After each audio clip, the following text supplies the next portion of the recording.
अगस्त में हुकूमती मामलात निगरां हुकूमत के सुपुर्द कर देंगे। वजीर आजम शहबाज शरीफ ने ऐलान कर दिया। वजीर आजम शहबाज शरीफ ने कौम से खिताब के दौरान कहा कि अगस्त 2023 को हम मामलात निगरां हुकूमत के सुपुर्द कर देंगे। अपने दौरे हुकूमत में हमने मुल्क की मफादात की राह में बिछाई गई बारूदी सुरंगें साफ की। वजीर आजम शहबाज शरीफ ने कहा कि अपने वोट बैंक की फिक्र नहीं की, स्टेट बैंक के ज़खायर में इजाफे की फिक्र की। उन्होंने कहा कि अब वक्त आ गया है कि हमें अपने पैरों पर खड़ा होना है। मुल्क की मईशत की बहाली के लिए जामा प्रोग्राम बना लिया गया है। मुल्क की मईशत की बहाली के प्रोग्राम का काम शुरू कर दिया गया है। वतन दुश्मन की साजिशों के बावजूद हमने हिम्मत नहीं हारी। हम दयानतदारी से काम करें तो मुल्क कौम को बहरानों से निकाला जा सकता है।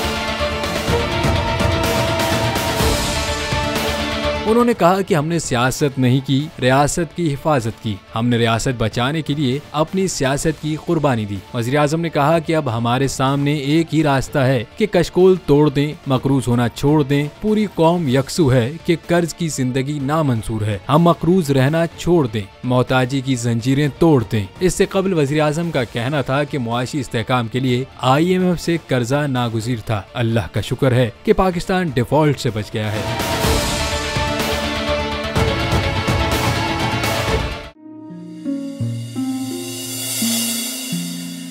अपना घर यूं मईशत का पहिया भी घूमेगा, मजदूर भी सर उठा के जिएगा। खेतों में हरियाली लहराएगी, किसान भी खुशियां समेटेगा। वक्त गुजर उम्मीद के चिराग जलते रहेंगे, महंगाई से भी जान छूटेगी। फैसले की घड़ी पाकिस्तान जीता है और पाकिस्तान ही जीतेगा। बोल बनेगा अवामी मसाइल की आवाज। पड़ेंगे कठिन फैसले, बात होगी मसाइल की लेकिन हल के साथ। देखिए खुसूसी नशरियात मिशन मईशत बुध के रोज 1 बजे सिर्फ बोल न्यूज पर।